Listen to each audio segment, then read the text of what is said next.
নমস্কার, শান্ত টিভির পর্দায় রয়েছে দীপান্বিতা। চোখ রাখবো সংবাদে। জনজাতিদের ঘরে ঘরে মোদি গ্যারান্টি ও মানিক সাহার গ্যারান্টি পৌঁছে দেওয়া হবে, সে দিশায় দেশ এবং রাজ্য পরিচালনা করছে বিজেপি নেতৃত্বাধীন সরকার। শুক্রবার আগরতলা রবীন্দ্র শতবার্ষিকী ভবনে আয়োজিত অনুষ্ঠানে বক্তব্য রেখে এই কথা বলেন কেন্দ্রীয় ডোনার মন্ত্রী জ্যোতিরাজ সিন্ধিয়া। 15 নভেম্বর জনজাতি গৌরব দিবস। এ উপলক্ষে আগরতলার রবীন্দ্র শতবার্ষিকী ভবনে এক অনুষ্ঠান হয়। রবীন্দ্র শতবার্ষিকী ভবনের ভেতরে আয়োজিত মূল অনুষ্ঠানে উপস্থিত ছিলেন কেন্দ্রীয় ডোনার মন্ত্রী জ্যোতিরাজ সিন্ধিয়া, জনজাতি কল্যাণ মন্ত্রী বিকাশ দেববর্মা, সাংসদ রাজীব ভট্টাচার্য, সাংসদ কৃতি সিং দেববর্মন, পশ্চিম জেলার জেলাশাসক ড বিশাল কুমার, জনজাতি কল্যাণ দপ্তরের সচিব ব্রিজেশ পান্ডে সহ অন্যান্যরা। অনুষ্ঠানে কেন্দ্রীয় ডোনার মন্ত্রী জ্যোতিরাজ সিন্ধিয়া বক্তব্য রেখে বলেন, আজ একটি গুরুত্বপূর্ণ দিন। বিরসা মুন্ডা শুধু জনজাতিদের প্রেরণা নয়, তিনি ভগবানের স্বরূপ। সরস্বতী আন্দোলনের নেতৃত্ব দিয়েছিলেন। সরস্বতী সংগ্রামে বিদেশি শত্রুর বিরুদ্ধে লড়াই করেছে। মন্ত্রী আরো বলেন, দেশ স্বাধীন হওয়ার পর আদিবাসী সমাজের বিকাশ হয়নি, কিন্তু 2014 সালে দেশে প্রধানমন্ত্রী নরেন্দ্র মোদী দায়িত্ব নেওয়ার পর ইতিহাস তুলে এনেছেন। বিরসা মুন্ডার যোগ্য সম্মান দেওয়ার জন্য তিনি 15 নভেম্বর জনজাতি গৌরব দিবস হিসেবে ঘোষণা করেছে। আজ গোটা দেশে এই দিনটি যথাযথ মর্যাদার সাথে পালন করা হচ্ছে। তিনি বক্তব্যের মধ্য দিয়ে তুলে ধরেন আদিবাসীদের উন্নয়নের জন্য বর্তমান সরকারের বিভিন্ন কার্যকলাপ। দেশের বর্তমান রাষ্ট্রপতি দ্রৌপদী মুর্মু আদিবাসী সমাজের, তাঁকে প্রধানমন্ত্রী নরেন্দ্র মোদীর নেতৃত্বাধীন সরকার রাষ্ট্রপতি করার জন্য সহমত পোষণ করেছেন। এর আগে দেশের কোন প্রধানমন্ত্রী আদিবাসী সমাজের নেই, কিন্তু কংগ্রেসের বিরোধিতা করেছিল। তাদের এই বিরোধিতা আদিবাসী সমাজকে নিচু দেখানোর চেষ্টা ছাড়া আর কিছুই নয়। কেন্দ্রীয় মন্ত্রী আরো বলেন, দেশের মুখ্য ধারায় যাতে জনজাতি অংশের মানুষ শামিল হতে পারে, তার জন্য শিক্ষা, স্বাস্থ্য, পানীয় জল এবং ঘর প্রদানের মাধ্যমে সার্বিক বিকাশ করার চেষ্টা চলছে। একই সাথে কৃষি প্রকল্পের আওতায় আনা হয়েছে দেশের জনজাতি কৃষকদের। এই সুযোগ সুবিধা পাচ্ছে ত্রিপুরা রাজ্যের জনজাতীয় অংশের মানুষও। মোদি গ্যারান্টি এবং মানিক সাহেব গ্যারান্টি আগামী দিন ঘরে ঘরে পৌঁছে যাবে বলে অভিমত ব্যক্ত করেন তিনি। उन भगवान बिरसा मुंडा को 15 नवंबर को जनजातीय गौरव दिवस के रूप में विश्व पटल पर स्थापित करने का काम प्रधानमंत्री नरेंद्र मोदी जी ने किया है। मेरे भाई और बहनों,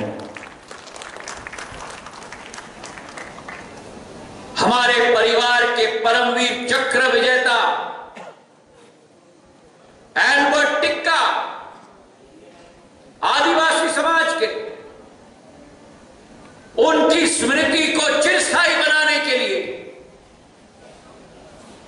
हमारे अंडमान में एक द्वीप का नाम उनके नाम पर रखा गया प्रधानमंत्री जी के द्वारा। और प्रधानमंत्री जी ने राज्य में, प्रदेशों में, केंद्र में हमारे आदिवासी समाज के नवरत्नों को मंत्री पद का स्थान देकर, राज्यपाल का स्थान देकर विश्व पटल पर आदिवासी समाज का नाम जग जाहिर करने का काम किया है। और इतिहास में पहली बार हमारे भारतवर्ष में पहली बार अगर राष्ट्रपति कोई बनी है तो हमारे आदिवासी समाज की परम आदरणीय महामहिम द्रौपदी मुर्मू आदिवासी समाज की बनी है। मेरे भाई और बहनों, ने उनका भी विरोध किया। जहां एक तरफ दलित समाज के बाबा साहब अंबेडकर का विरोध किया चुनाव में, वहां द्रौपदी मुर्मू आदिवासी समाज की राष्ट्रपति बनने वाली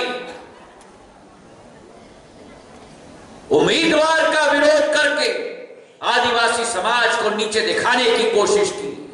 लेकिन जहां जनता साथ हो, जहां प्रधानमंत्री जी की सोच हो, वहां आदिवासी समाज की हमारी महिला आज भारत माता की राष्ट्रपति के रूप में भारत को नया दिशा दे रही है।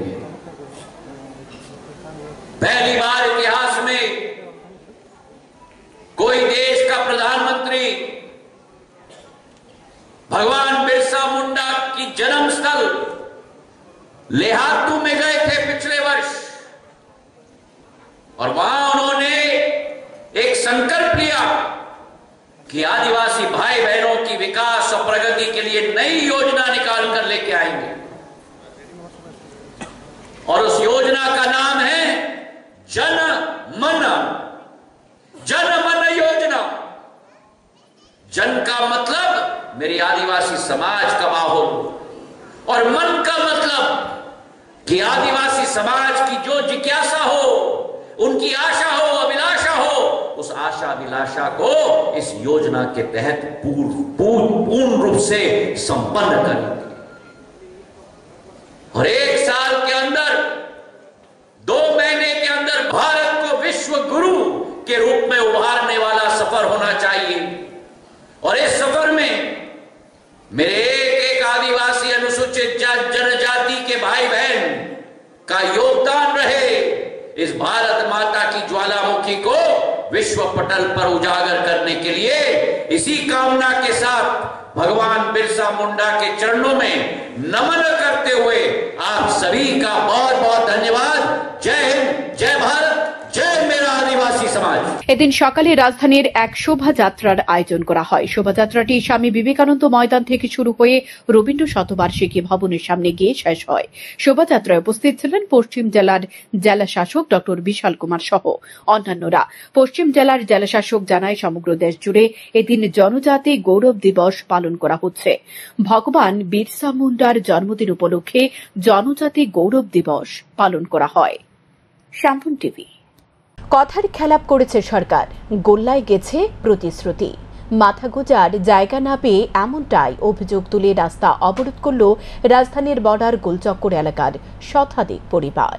রাজধানীর বর্ডার গোলচক্কর এলাকা দিয়ে বাইপাস রোড করার উদ্যোগ নিয়েছে সরকার। এর জন্য শুরু হয়েছে শতাধিক পরিবারকে উচ্ছেদ করার তোড়জোড়। এর প্রতিবাদ জানিয়ে শুক্রবার দুপুরে নাগাদ রাস্তা অবরোধ করে বিক্ষোভে শামিল হয় স্থানীয়রা। তাদের অভিযোগ, এখন তাদের যাওয়ার জায়গা নেই। দীর্ঘ 60 থেকে 70 বছর ধরে এই খাস জমিতে বসবাস করে আসছেন তারা। গত কয়েকদিন আগে তাদের জানিয়ে দেওয়া হয় জমি ছাড়ার জন্য এর বাবদ তাদের সরকারিভাবে আর্থিক সহযোগিতা করা হয়, কিন্তু দেখা গেছে আর্থিক সহযোগিতা পেয়ে শুক্রবার জমির দাবিতে ময়দানে নেমেছে তারা। তাদের বক্তব্য, সরকার যে আর্থিক সহযোগিতা করেছে তা দিয়ে তাদের ছিটে ফোঁটাও হবে না এবং তাদের কাছে লক্ষ লক্ষ টাকা নেই যে জমি ক্রয় করার জন্য। তাদের মধ্যে কেউ কেউ টমটম চালক, আবার কেউ দিনমজুর এবং কেউ গৃহ পরিচারিকার কাজ করে সংসার পরিচালনা করেন। সুতরাং তাদের ভাড়া থাকারও আর্থিক সামর্থ্য নেই। এ বিষয়টি মুখ্যমন্ত্রী, বিধায়ক, কাউন্সিলর এবং জেলা শাসক থেকে শুরু করে ঊর্ধ্বতন কর্তৃপক্ষকে জানিয়েছেন, কিন্তু সরকারের পক্ষ থেকে তাদের জন্য কোনো ব্যবস্থা গ্রহণ করেনি। এখন বুলডোজার এলাকার ভাঙচুর শুরু করে দিয়েছে, চলছে উচ্ছেদ। মাথা গোজার জায়গা নেই তাদের, তাই তারা রাস্তা অবরোধ করতে বাধ্য হয়েছে। সরকারের উদ্দেশ্যে দাবি, তাদের বসবাসের জন্য বিকল্প ব্যবস্থা করে দিতে হবে, কারণ সরকার লাইট হাউস নিয়ে তাদের সাথে কথার খেলাপ করেছে। লাইট হাউসের শিলান্যাস হওয়ার আগে তাদের আশ্বস্ত করা হয়েছিল প্রতি মাসে 5,000 টাকা করে দিতে পারলে তাদের লাইট হাউসে থাকার সুযোগ মিলবে। পরবর্তী সময় তাদের ঘুমে রেখে 15 থেকে 16 লক্ষ টাকায় বড়লোক মানুষের কাছে ফ্ল্যাট বিক্রি করেছে সরকার। এ ধরনের প্রতিশ্রুতির খেলাপ করার পেছনে মূলত কারণ কি তা জানতে চাইলে ভিটেমাটাহারা মানুষ তারা সরকারের বিরুদ্ধে আরো ক্ষোভ প্রকাশ করে বলেন, বর্তমান সরকার প্রতিষ্ঠার জন্য তারাও ভোট দিয়েছিল, তাহলে এখন কেন এভাবে গরিবকে মারছে? বাজারে দ্রব্যমূল্য আকাশ ছোঁয়া, বিভিন্ন কাজ করে সংসার পরিচালনা করতে গিয়ে তাদের হিমশিম খেতে হচ্ছে। এখন ভিটেমাটি হারালেই তাদের খোলা আকাশের নিচে থাকা ছাড়া আর কোনো পথ খোলা নেই। এমনটাই বলে ক্ষোভ প্রকাশ করেন তারা আরো দাবি করেন, এ সরকার গরিবদের মানুষ বলে মনে করে না, যার কারণে এই ধরনের কার্যকলাপ সংঘটিত করে চলেছে বলে অভিযোগ তুলেন। তারা রাস্তা বাইপাস করবা, আমরা বাইপাস কিন্তু আমরা দাম আমরা তারা রাস্তা করবো, আমরা ঘুরি দাম কারবার যাবো, টাটা খাওয়া দেবো। আমরা শ্রমিক, দিন মজুরি, হ্যাঁ ডেলি রুজি, ডেলি খাওয়া লাগে না, খেলে আমরা বিয়ে কমা, আমরা কই যাবো যেটা টাকা দিয়ে আমরা কি করবো? আমরা তো ঢাকা পারি না ভাই, 1 কোটি টাকা কিনতে 15 লাখ টাকা আমরা পারো, আমরা ক্ষমতা নাই। কেন আমরা 50 বছর আমরা বাস করি, আমরা প্রধানমন্ত্রী আছে, আমরা এর দূরে অনুরোধ, আমরা টাকা চাই, আমরা গরিব। কই যাবো আমরা এনে হাজার হাজার পরিবার কই যাবো কারবার যাবো কে টাকা দিব 5,000 টাকা ঘর ভাড়া কই তো জায়গা দিয়ে তো 5,000 টাকা পরিবার ঘর ভাড়া 10 টাকা ইউনিট পরে কারেন্টের বিল তাহলে আমরা কি করে শুনবো আমরা টমটো চালাই রুজুই নেই মানে আমরা যে হুমকি দিছে কইছে 70 টাকা ঘর ভাঙতেই বা কালকে তো ঘর ভাঙা শুরু করছে কই যাবো কেন আমি কই যাবো কালকে আমি কই ঘুমাইছি কাল আমি রাস্তা ঘুমাইছি বাইরে ঘুমাইছি আমি বাইরে ঘুমাইছি কই যাবো কেন আমরা গরিব মানুষ আমরা পেটটা বুঝিনি ফ্যাটটা লাগানো করেছি পেট না কেন কই দিলাম এটা আমরা পেট না দিলে কই যাবো কেন কেটা খাওয়ান দিব আমরা কই জায়গা কারবার যাবো আমরা জায়গা চাই আমরা এত পরিবার আছে আমরা হাজার হাজার পরিবার আছে আমরা একটা ঘরের উপর জায়গা থাকতাম আমরা আমরা প্রধানমন্ত্রীর কাছে একদম অনুরোধ এতদিন জন্মস্থান ছিল বাপের বাড়ি ছিল থাকতেছি বাড়িতে এখন এসে সরকারে কম দিয়ে উঠে না গেলে থেকে নজর লাগাই দিতেছে নজর লাগাই বাড়ি করে ভেঙে রেখেছে আমরা তো এখন কই যাবো রাস্তার মধ্যে নেমে গেছি বুঝছেন না ভাড়াও পাইতেছি না ভাইদের মধ্যে যে লুকিয়ে ভাড়া দিতেছে নাম ধরে আর যে কাজ করি বাসাতে কাজ করি টাকা এত উপার্জন করে না বাসা ভাড়া থেকে কি রুম ভাড়া থাকবো না বাসাতে কাজ করি না সেটা উপার্জন করবো এই জন্য আমাদের এই রাস্তাটা নাই। কত বছর ধরে আসছেন এখানে?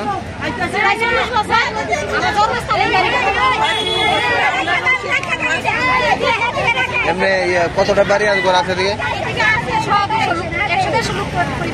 যেটি ভাঙছে বাকিটিও কি ভাঙবো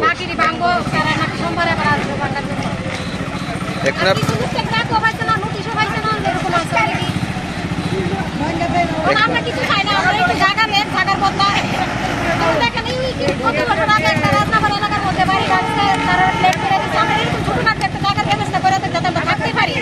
আমি জায়গা চাই বাবা কত আমার ছেলে মেয়ে নাই আমার স্বামী নাই কত বছর ধরে আসছেন?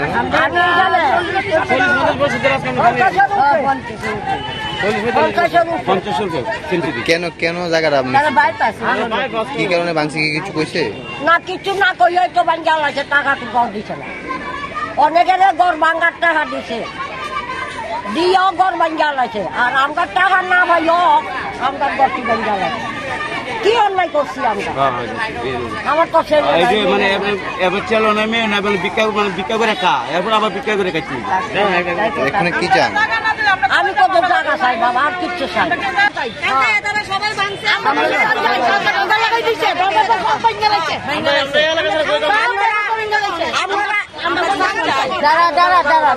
আমরা বাসস্থান চাই তার কিচ্ছু চাই আমরা জায়গা আমরা চাই আমরা রাস্তা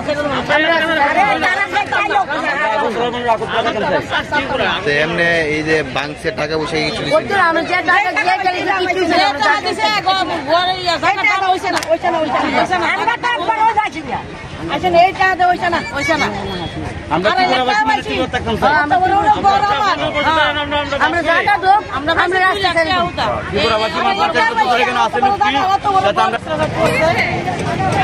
টাকা দিচ্ছে যে টাকা দিচ্ছে আমরা ঘর ভাঙা নেওয়ানো রইল নাই হালকা ঘর আনছে আমরা ঘরে ভেঙে লাগছি ঠিক আছে আমরা জায়গা লাগবো আমি আমরা যে জায়গাতে ভাঙছি ওই জায়গাতে আমরা করবো কোন জায়গায় আসতো আপনাদের কতটা বাড়ি ঘর আছে এদিকে? আরো বেশি আছে আপনাকে টাকা দিচ্ছে না? টাকা দিচ্ছে যে টাকা দিচ্ছে যে দাম 2 লাখ 3 লাখ 4 লাখ টাকা কিন্তু এখন আপনাদের ডিমান্ড কি? আমরা দিবেন আমরা জায়গা আমরা ডোরে ভেঙে লাইছি তারা যদি ভাঙে আমরা জিনিসপত্র খাইতাম না আমরা ডোরে ভেঙে লাইছি ঠিক আছে তখন আমরা এই জায়গাতে আবার ঘর বানাবো আমরা এই দিয়ে আমরা জায়গা লাগবে আমরা ওখানে ঘর ভাঙ্গা আমরা জিনিস থাকুন কই আমরা থাকুন কই আমরা এই জায়গাটা নাই এলে আমরা বাইক ধুয়ে রাখতাম আমরা ঘর ভাড়া খাইতেছি না যে ঘর ভাড়া আমরা মতো মানুষ যে ঘর ভাড়া 2,000 এটা করে গেছে 5,000 আমরা সাধারণত মানুষের তো এটা কেমন হতো এই বিষয়টা প্রথমে আপনারা সরকারে জানাইছিলেন না? হ্যাঁ জানাইছি কি বুঝছি মুখ্যমন্ত্রীর মতো আমরা বিষয় কি বুঝছি কোনো উত্তর পাইছি না এখন আপনাদের ডিমান্ড কি? ওই তো আমরা জানা এদিকে ঘটনার খবর পেয়ে এলাকায় ছুটে যায় পুলিশ এবং টিএসআর বাহিনী দীর্ঘ প্রচেষ্টায় পরিস্থিতি নিয়ন্ত্রণে আনে। সান্ধন টিভি। দেহ ব্যবসা চালানোর প্রতিবাদ করায় ধর্ষণের অভিযোগে গ্রেপ্তার 2 ব্যক্তি। এই প্রতিবাদে জাতীয় সড়ক অবরোধ করল মহিলারা। ঘটনার বিবরণে জানা যায়, খোয়াইয়ের উত্তর সিঙ্গিছড়া পঞ্চায়েত এলাকার এক মহিলা দেহ ব্যবসা করছিল। গ্রামের এই শাসক দলের দুই জননেতা প্রতিবাদ করায় মহিলার শ্লীলতাহানি ও ধর্ষণের ঘটনার অভিযোগে দায়ের করেছে তাদের বিরুদ্ধে। বৃহস্পতিবার বিকেলে অভিযুক্ত দুজনকে গ্রেপ্তার করা হয়েছে। তারই প্রতিবাদে এলাকার মহিলারা একত্রিত হয়ে জাতীয় সড়ক অবরোধ করেছে বলে জানা যায়। শুক্রবার সকাল 10:30 থেকে খোয়াই কমলপুর সড়ক অবরোধ করেছে তারা। তাদের দাবি, গ্রামের জনৈক মহিলা দেহ ব্যবসা করছিল। এলাকার দুজন শাসক দলের দুই নেতা প্রতিবাদ করায় মহিলা তাদের বিরুদ্ধে থানায় শ্লীলতাহানি ও ধর্ষণের মামলা দায়ের করে। এলাকার মহিলাদের দাবি, অভিযোগের সুষ্ঠু তদন্ত করার জন্য এবং মহিলাকে গ্রেপ্তারের দাবি জানিয়েছে। পাশাপাশি গ্রেপ্তার হওয়া দুজনকে অবিলম্বে মুক্তি দেওয়ার দাবি করেছেন তারা। পরে ঘটনাস্থলে ছুটে এসে পুলিশ দ্রুত পরিস্থিতি নিয়ন্ত্রণে আনতে সক্ষম হয়। মমতা নন্দী নামে একটা মহিলা, তাইলে দেহ ব্যবসা করে। সুব্রত দাস তাইলে গেছিল, মানে বিচার করতো, গেছে পরে তাইলে ফাঁসাই দিছে। তাইলে জানার পরে ফাঁসে অনেক থানা দিছে, তাইলে দুইটা নিচে যে অনেক আনতে গেছে। তাইলে একজন না, শুধু দুইজন আছে, সুব্রত দাস আর অজয় দাস নামে দুইজনকে বিনা কারণে জেলে ঢুকাই রাখছে। আমরা তাইলে শাস্তি চাই। তাইলে দেহ ব্যবসা করে, কদিন পরে করে মানুষরা ফাঁসায়। কয়েকদিন আগে একজন দেহ ব্যবসা নামে সুইসাইড করছে। আমার বাড়ি আমার ছোট দেওয়ার সুইসাইড করছে এই মহিলার কারণে। মহিলা একজনে কইছে গিয়ে সেটা কইছে, কিন্তু গ্রামের কথা গ্রামের দাদারা যে গেছে থানাতে তাইলে আনতো, তাইলে দিছে না, করছে 3 মাসের আগে থানো না, ছাড়তো না যে একজন মহিলার কথা যে আপনারা এটা করছেন, এটা তো ঠিক হয়েছে না। তাই একজন সমাজসেবী বিজেপির একজন কর্মী, তারা দুজন, তারা দৌড়ে নিছে। আর লগে আরো অনেক মানুষ আছে, তারা পিছনে তারা টাকা দিয়া ষড়যন্ত্র করে মহিলা স্বামীরে একখানা করছে, করে ছিল তারা এই দৌড়ে নিছে। মানে আমরা একটাই দাবি যে সুব্রত দাসে মুক্তি চাই, বিচার করে হইব। আগে সুব্রত দাস একটা গ্রাম পুরো নষ্ট করতেছে একটা মহিলা, বিনা কারণে ধরে নিছে। আমার ছেলেরা নিজে গাছ ধইরা ফোনে নিয়ে তাই ফাঁসাইছে। আমার সঙ্গে যদি হে বিয়া করে তাই বলে সুইসাইড করবো। এর লেগে হে বিয়া করে টাকা পয়সা যা আছে সব তাইরই দে, গড় বাজার পর্যন্ত আনে না। সুইসাইড করছে। আমরা তো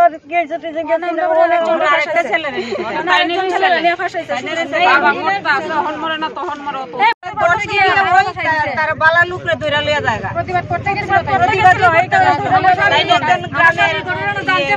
বন্ধুর লাগে তাকে দেখা, বন্ধুর লাগে প্রতিবাদ করতে গেছে দেখা আমার স্বামীর নামে রেপ কেস দিয়া মহিলা ফাঁসাই দিছে। আমরা এটা বিচার পাই। আমার দুই ছেলে শোধ করতে আছে। একটা আমার ছোট ছেলে বিয়ে করে আনছি, কত করছে কাজকর্ম করে, আমরা গরিব মানুষ। এই ছেলেরা ফাঁসাইছে, ফাঁসাইয়া এই ছেলে সুইসাইড করছে 2.5 বছর আগে। ওখানে আরেকটা ছেলে নিয়ে মমতা নন্দী নামে একটা মহিলা। এরপরে আমাদের ওখানে এই ছেলেটাও ফোনে নিয়ে তারাও ফাঁসাইছে, ফাঁসাই ওখানে তারা জেলে দিচ্ছে। রাত্রে 12টা সময় ফোন করতো, ফোন করে নিত, বাড়িতে পুরুষ লোক না থাকলে নিত, নিয়ে আসে। আগরতলা রেল স্টেশনে ত্রিপুরা সুন্দরী এক্সপ্রেস থেকে উদ্ধার হয় বিপুল পরিমাণ ফেন্সিডিল ও গাঁজা। আগরতলা জিআরপি থানার ওসি জানায়, বুধবার রাতে আগরতলা রেল স্টেশনে এসে পৌঁছায়। তার আগে আগরতলা জিআরপি থানায় গোপন সংবাদ পৌঁছায় ত্রিপুরা সুন্দরী এক্সপ্রেস করে নেশা সামগ্রী নিয়ে আসা হচ্ছে রাজ্যে। এই সংবাদের উপর ভিত্তি করে জিআরপি থানার পুলিশ আগরতলা রেল স্টেশনে ওঁত পেতে বসে থাকে, কিন্তু পুলিশ কোনো কিছু উদ্ধার করতে পারেনি। পরবর্তী সময় পুলিশ রাতের বেলায় ত্রিপুরা সুন্দরী এক্সপ্রেসের উপর নজরদারি চালায়। পরবর্তী সময় বৃহস্পতিবার আগরতলা জিআরপি থানার পুলিশ ও রেল পুলিশ ত্রিপুরা সুন্দরী এক্সপ্রেসে তল্লাশি অভিযান চালায়। এই তল্লাশি অভিযানে উদ্ধার হয় 290 বোতল ফেন্সিডিল ও 9 কেজি শুকনো গাঁজা। ওসি তাপস দাস জানান, একটি মামলা দায়ের করে ঘটনার তদন্ত শুরু করা হয়েছে। যে আমাদের ত্রিপুরা সুন্দরী এক্সপ্রেসটা আগরতলা রেল স্টেশনে ঢুকেছে, তো তার আগে আমাদের কাছে একটা খবর আসে, গোপন খবর, যে এটার মধ্যে কেউ হয়তো ফেন্সিডিল বা স্কোপ নিয়ে আসতে পারে। তো আমরা এই খবরটা খুব বিশ্বস্তভাবে নিয়েছি এবং আমরা আগরতলা জিআরপিএস এবং আরপিএফ এবং আমাদের যে আরও গোয়েন্দা সংস্থা আছে, আমরা ওই দিন রাত্রে প্রায় রাত্র 2টা-2:30 দিকে আমরা সব যে এক্সিট পয়েন্টগুলো আছে যেগুলি যেখান থেকে প্যাসেঞ্জারগুলো আউটগোয়িং করে আগরতলা রেল স্টেশন থেকে, তো আমরা ওইখানে সবাই মানে ছদ্মবেশে আমরা সিভিল পোশাকে এবং কিছু পোশাকে আমরা অ্যাম্বুজ বসি, কিন্তু এরকম আমরা কোনো পেলাম না। তো আমরা পরের দিন সকালে আমরা ওই ট্রেনটাকে আমরা সার্ভিলেন্সের মধ্যে রেখেছিলাম। তো পরের দিন আবার আমরা এই ট্রেনটাকে আবার চেক করি আমরা যে কোনো জায়গাতে কোনো থাকতে পারে কিনা। আমরা আগরতলা এবং আরপিএফ আমরা মিলে এবং আমরা যে আরও গোয়েন্দা সংস্থা আছে আমরা সবাই মিলে ওই ট্রেনটাকে চেক করি। তো এই আমরা তারপর এই যে 290 বোতল স্কপ এবং 9 কেজি গাঁজা উদ্ধার করা হয়, যেগুলি মানে ট্রেনের নিচে যে সেলফগুলো আছে আর কি, নিচে অনেক জায়গা আছে যেখানে ওই লেট্রিন বাথরুমের যে ট্যাঙ্কিগুলো থাকে এগুলির উপর নিচে একটু একটু জায়গা থাকে, তো এইগুলোর মধ্যে লুকানো ছিল। এবং যে ট্রেনের মধ্যে যে ওয়াশরুমগুলো আছে ওইটির উপরেও আছে, কূপে কূপের মধ্যে রাখা ছিল আর কি। তো এগুলিকে আমরা উদ্ধার করেছি এবং আমরা এগুলি একটা ইনকোয়ারিও স্টার্ট করে দিয়েছি আমরা আগরতলা জিআরপিএস থেকে, যে এগুলির সঙ্গে কে বা কারা যুক্ত আছে বা থাকতে পারে, আমরা অবশ্যই তাদেরকে মানে উপরেও আমরা আইনত মানে কার্যকর। প্রশাসনের করা মনোভাবের কারণে জামাই আদরের আছে মানব পাচারকারীরা। মানব পাচারকারীদের জালে তুলে পুলিশ প্রশাসন দুর্বল ধারা যুক্ত করে আদালতে তুলছে, যার কারণে এ ধরনের অপকর্ম থেকে কোনোভাবেই সরে আসতে পারছে না পাচারকারীরা। রাজধানীর বেলাপুর পালপাড়া থেকে আবারও গ্রেপ্তার এক ভারতীয় মানব পাচারকারী। বিএসএফ ও আমতলী থানার পুলিশের সহযোগিতা নিয়ে তাঁকে গ্রেপ্তার করে আগরতলা জিআরপি থানার পুলিশ। ধৃত মানব পাচারকারীর নাম রাজু মিয়া। আগরতলা জিআরপি থানার ওসি জানায়, আগরতলা জিআরপি থানায় দায়ের হওয়া একটি মামলার তদন্তে রাজু মিয়ার নাম উঠে আসে।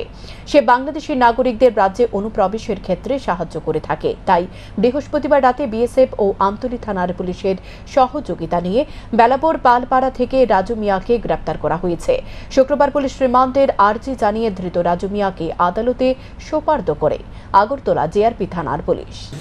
আমরা আমাদের আগরতলা জিআরপিএস থানার একটা মামলাতে একজনকে অ্যারেস্ট করা হয়েছে বেলাপুর পালপাড়া থেকে, যা আমতলী থানার অন্তর্গত। তো এইটা আমরা আগরতলা জিআরপিএস, বিএসএফ এবং লোকাল পিএস আমতলী পিএস মিলেই আমরা এই অপারেশনটা করি।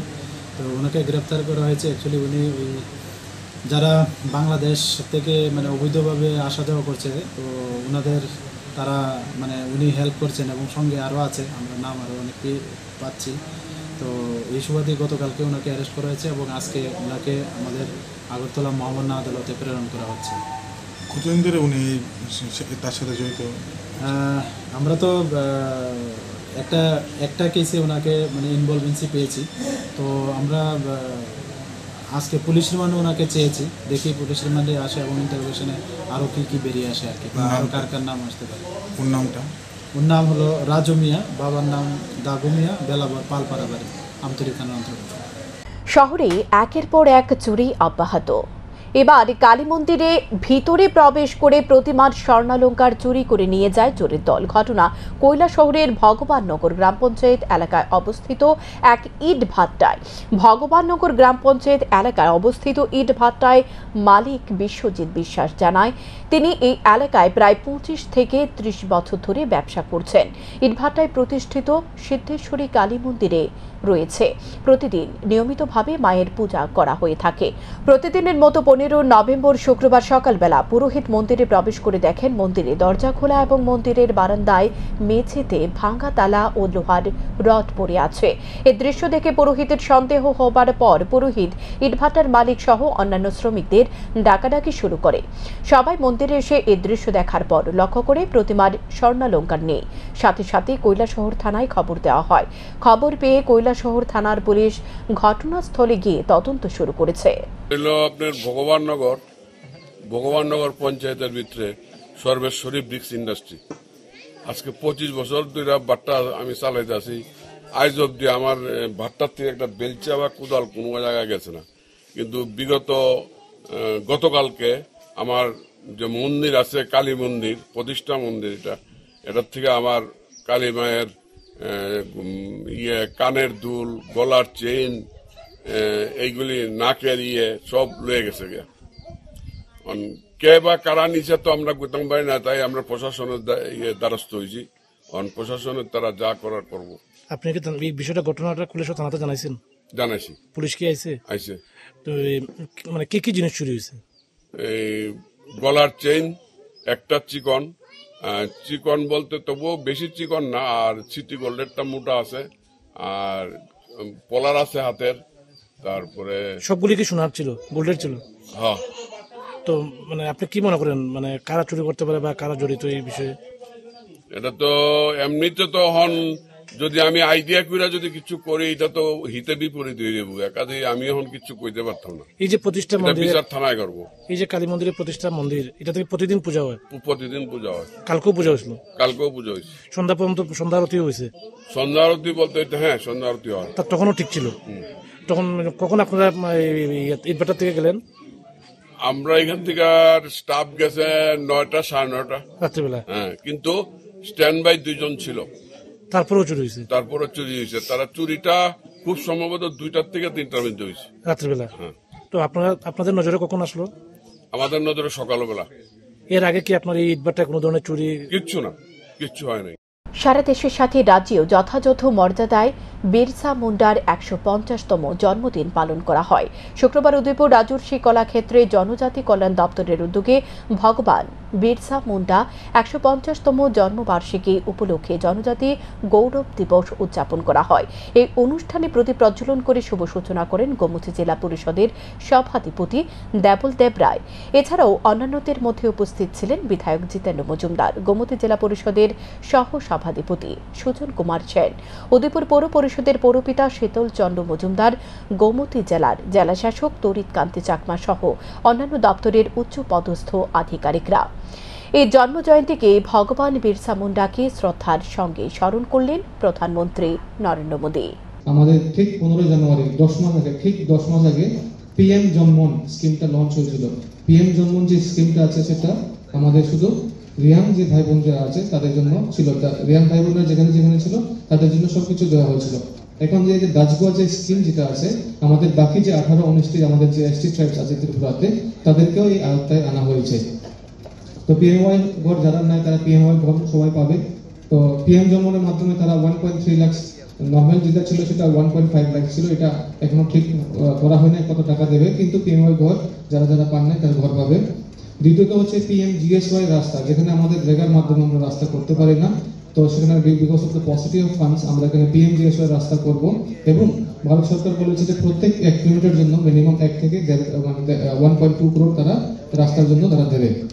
তা জল যারা নাই জল জীবন মিশন দিয়ে আমরা করবো। এবং যার বাড়িতে ইলেকট্রিসিটি নাই তারা LDSS স্কিমের মাধ্যমে ইলেকট্রিকের খুঁটি বসিয়ে সেখানে দূর দূরান্ত শেষ প্রান্ত অব্দি ইলেকট্রিসিটি ডিস্ট্রিবিউশন করার পরিকল্পনা রেখেছে ভারত সরকার। তারপরে এখানে আছে মোবাইল মেডিকেল ইউনিট, যেখানে যেখানে হসপিটাল নাই সেখানে যাতে অ্যাম্বুলেন্স যেতে পারে তার জন্য এখানে মোবাইল মেডিকেল ইউনিট মানে আগামী 24 এবং 25 নভেম্বর ভারতীয় কমিউনিস্ট পার্টি মার্ক্সবাদীর 24তম সদর মহকুমা সম্মেলন অনুষ্ঠিত হবে। এই সম্মেলনকে সামনে রেখে বসি আঁকো প্রতিযোগিতায় আয়োজন করা হয়েছে। শুক্রবার রাজধানীর মেলার মাঠ স্থিত ভানু ঘোষ স্মৃতি ভবনে এই বসে আঁকো প্রতিযোগিতা হয়। বসে আঁকো প্রতিযোগিতায় কঞ্চি কাচারা 4টি বিভাগে অংশ নেয়। সদর মহকুমা কমিটির সম্পাদক শুভাশিস গাঙ্গুলি জানায়, কঞ্চি কাচারা উৎসাহের সাথে এই বসে আঁকো প্রতিযোগিতায় অংশ নিয়েছে, তাই তাদের প্রতি অত্যন্ত কৃতজ্ঞতা প্রকাশ করেন তিনি।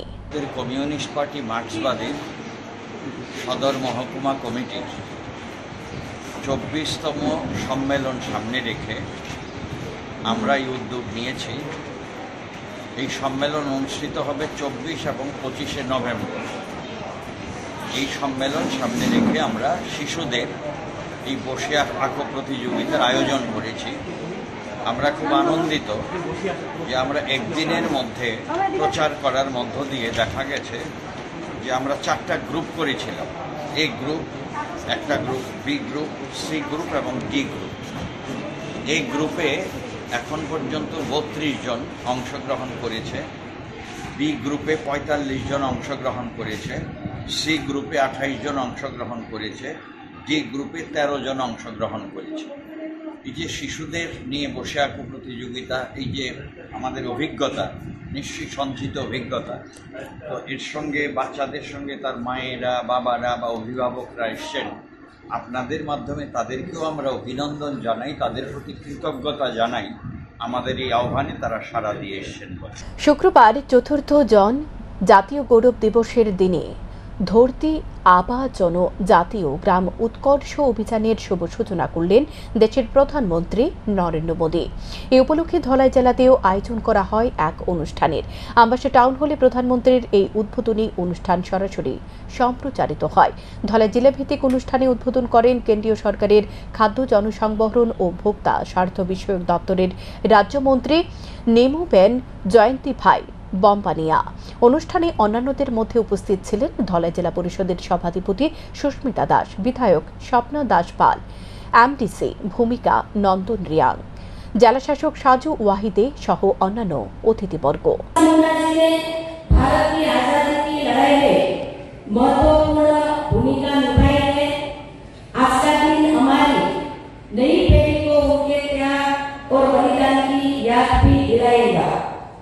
माननीय प्रधानमंत्री जी ने लगातार अपने मन की बात संबोधन में ट्राइबल लीडर्स की अहम भूमिका को याद किया है और उन्हें 2016 में उसकी स्पीच में उन्हें देश भर में ट्राइबल फ्रीडम फाइटर म्यूजियम बनाने की घोषणा की है। माननीय प्रधानमंत्री जी ने नरेंद्र भाई मोदी जी ने उत्तर पूर्वीय क्षेत्र के विकास पर विशेष ध्यान दिया है, चाहे वो कनेक्टिविटी हो या बुनियादी ढांचे में सुधार। ৭৮তম জাতীয় সন্তোষ ট্রফি ফুটবল টুর্নামেন্টের ডি গ্রুপের খেলা শুরু হয় উমাকান্ত মিনি স্টেডিয়ামে। ডি গ্রুপে মোট 4টি দল পরস্পরের মুখোমুখি হবে। দলগুলি হল মণিপুর, মিজোরাম, সিকিম ও ত্রিপুরা। শুক্রবার সকালে ত্রিপুরা ফুটবল অ্যাসোসিয়েশনের পতাকা উত্তোলন করে খেলার উদ্বোধন করে। উপস্থিত ছিলেন টিএফ-এর সচিব অমিত চৌধুরী সহ অন্যান্যরা। উদ্বোধনের পর অতিথিরা উদ্বোধনী ম্যাচে অংশগ্রহণকারী উভয় দলের খেলোয়াড়দের সাথে পরিচিত হন। উদ্বোধনী ম্যাচে মণিপুরের মুখোমুখি হয় সিকিম। খেলায় মণিপুর ৬-১ গোলের ব্যবধানে সিকিমকে পরাজিত করে। এখনকার মতো সংবাদ পর্যন্তই। চোখ রাখুন শান্তন টিভির পর্দায়। নমস্কার।